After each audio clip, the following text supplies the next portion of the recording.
47তম বার্ষিক সাধারণ সভা ও নির্বাচন অনুষ্ঠিত হল দেশবন্ধু চিত্তরঞ্জন পৌরবাজার ব্যবসায়ী সমিতির। মঙ্গলবার দুপুরে সাধারণ সভার পর ব্যালট পেপারের মাধ্যমে ভোট গ্রহণ শুরু হয়। সমিতি 6টি ব্লকের মধ্যে 5টিতে ভোট হয়। একটি ব্লকে কোনো প্রতিদ্বন্দ্বিতা না থাকা বিনা প্রতিদ্বন্দ্বিতায় প্রার্থী নির্বাচিত হন। ভোট শেষে মোট 21 সদস্যের নতুন পরিচালন কমিটি গঠন করা হয়।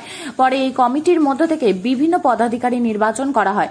আগামী 3 বছর নতুন কমিটি ব্যবসায়ীদের স্বার্থে কাজ করবে। নির্বাচন পরিচালনার দায়িত্বে ছিল মালদা মার্চেন্ট চেম্বার অফ কমার্সের এক্সিকিউটিভ কমিটি। উপস্থিত ছিলেন চেম্বারের সভাপতি অসিত কুমার শাহ, সহ সভাপতি কমলেশ বিহানি, যুগ্ম সম্পাদক উজ্জ্বল সরকার, কোষাধ্যক্ষ বিমল চন্দ্র দাস, প্রাক্তন সভাপতি জয়ন্ত কুণ্ডু সহ পরিচালন সমিতির অন্যান্য সদস্যরা।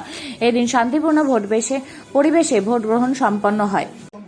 আজকে এই দেশবন্ধু মার্চেন্ট ট্যারিসেলের প্রথম ছিল বাণিজ্যিক অধিবেশন ফার্স্ট হাফে, তারপর দ্বিতীয় হাফে চলছে ভোট এবং দ্বিতীয় হাফে 6টা ব্লকের ভোট হচ্ছে। তার মধ্যে একটা ব্লকে কেউ দাঁড়ায়নি বলে সেই ব্লকে ভোট হচ্ছে না। 5টা ব্লকের ভোট হচ্ছে এবং এই ভোটটা পরিচালনা করছে মালদা মার্চেন্ট চেম্বার অফ কমার্সের। আজকে অধিবেশনে কি আলোচনা হবে?